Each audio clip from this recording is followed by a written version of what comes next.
नमस्कार। सत्य, सनातन और वैदिक इस YouTube चैनल पर आप सभी का मैं हार्दिक स्वागत करता हूँ। योग दर्शन, इसको लोग पातंजलि योग दर्शन भी कहते हैं। वैसे पतंजलि मुनि ने योग दर्शन का अनुशासन किया था। वास्तव में जो उसके रचयिता थे वह तो एक महान ऋषि हिरण्यगर्भ जिसको बोलते हैं वो थे। बस लोग पातंजलि योग दर्शन, अगर आप किसी से पूछे कि योग दर्शन का निर्माण किसने किया था तो वो सीधा बोलेगा कि पतंजलि ने किया था, क्योंकि उसको जानकारी तो नहीं है। बस पतंजलि ने उसका निर्माण किया था। जैसे एक बार हमारे यहाँ का एक व्यक्ति जो आरक्षी अर्थात पुलिस, इसकी भर्ती प्रक्रिया में वह गया, तो जब इंटरव्यू उसका होने लगा तो जो इंटरव्यू करने वाले थे उसने कहा कि आप कहाँ के रहने वाले हैं। उसने कहा कि मैं शामली के पास का रहने वाला हूँ। तो उसने कहा कि शामली में एक मील है। उसने कहा हाँ जी है। तो कहा कि आप जानते हैं उसका नाम क्या है। उसने कहा कि हाँ जानता हूँ, शुगर मिल शामली। तो इसी प्रकार से लोगों ने योग दर्शन को भी पतंजलि से ही जोड़ दिया। पतंजलि उसके अनुशासन करता है। तो आइए जानते हैं आगे क्या होता है। जैसे हमने कल बताया था कि चित्त की 5 भूमियाँ होती हैं: क्षिप्त, विक्षिप्त, अक्षिप्त, मूढ़, विक्षिप्त, एकाग्र और निरुद्ध। ये चित्त की 5 भूमियाँ हैं। क्षिप्त, मूढ़, विक्षिप्त, एकाग्र और निरुद्ध, ये चित्त की 5 भूमियाँ हैं।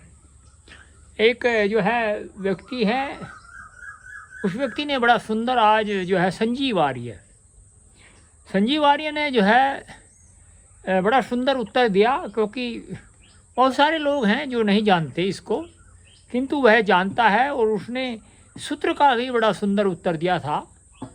तो हम उनकी हमारी ओर से संजीव आर्य की प्रशंसा है, जिसने जो है कुछ अध्ययन किया, स्वाध्याय किया, और स्वाध्याय करने के पश्चात ये जाना कि देखिए सूत्र इसको कहते हैं, चित्त की ये भूमियाँ हैं। तो हम आगे बढ़ते हैं। विक्षिप्त चित्त में उत्पन्न जो समाधि है उसमें विक्षेप संस्कार प्रतिष्ठित रहने के कारण वह समाधि अप्रधानीभूत हो जाती है। अर्थात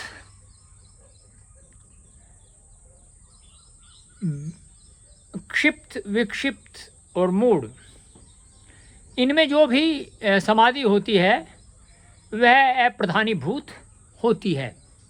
अर्थात वह उस प्रकार के जो परिणाम हैं वह उत्पन्न नहीं करती जिस प्रकार के परिणाम जो समाधि होती है निरुद्ध में वह उत्पन्न करती है।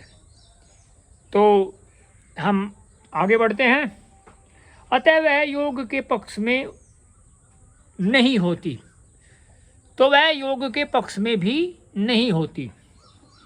किंतु जो समाधि एकाग्र भूमि चित्त में समुद्भूत होकर स्वस्वरूप अर्थ को प्रकृष्ट के साथ प्रकट करती है, अविद्यादि संपूर्ण क्लेशों को अक्षीण करती है, क्रम बंधन या पूर्व संस्कार पास को ढीला करती है और निरोधावस्था को उपस्थित करती है, उसको संप्रजात योग कहते हैं।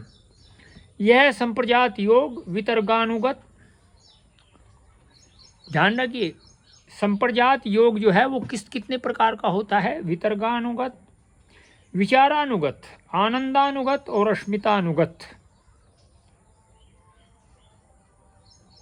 होता है। सभी वृत्तियों के निरुद्ध होने पर जो समाधि उत्पन्न होती है वह असंप्रजात है। तो हमें जो बता रहे हैं भाष्यकार, वे ये बता रहे हैं कि एकाग्र जब चित्त हो जाता है और उसमें समाधि जो उपस्थित होती है, वह जो है क्या करती है, एक तो वह जितने भी हमारे क्लेश हैं उनको अक्षीण कर देती है, अर्थात वे जो है हट जाते हैं। कर्म बंधन और पूर्व संस्कार के जो पाश है, अर्थात जो गांठें हैं, वे ढीली हो जाती हैं और निरोधावस्था को उपस्थित करती है।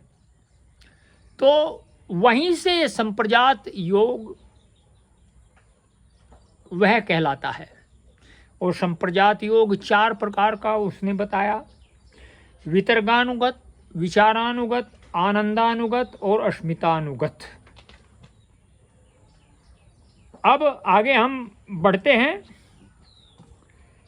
यस्त्यक्त्वा रूपमाद्यम प्रभवति जगतो अनेक घानुग्राह्य प्रक्षीण क्लेश राशिर्विषम विषधरो ने अनेक वक्त्रः सुभोगी सर्वजान प्रसूतिर भुजग परिकरः प्रीतये यस्य नित्यं देवो हि स वो व्यात सित विमल तनुर्योग दो योग युक्त है।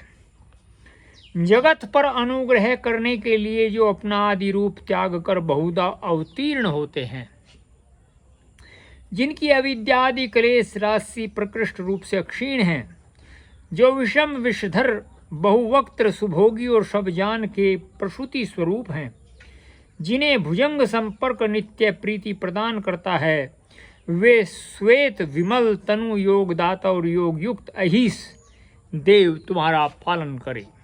ये परमात्मा की स्तुति है। तो आप यहीं से इसको एक बार मैं फिर पुनः दोहराता हूँ या उसकी आवृत्ति करता हूँ।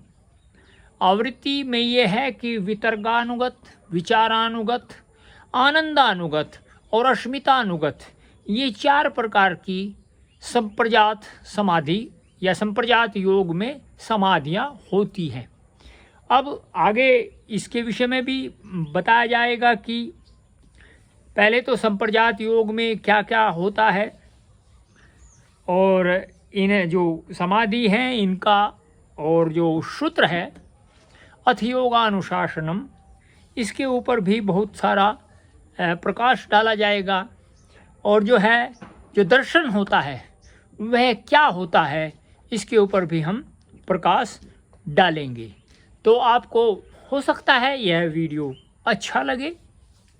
यदि अच्छा लगे तो आप इस चैनल को सब्सक्राइब करिए। जो हमारा द्वारा किया गया ये कार्य है, इसको लाइक करिए और शेयर करिए, अपने विचार प्रस्तुत करिए, जिसको कमेंट कहते हैं अंग्रेजी में। और हम आपसे कल फिर भेंट करते हैं। आप को मैं नमस्ते करता हूँ। नमस्ते।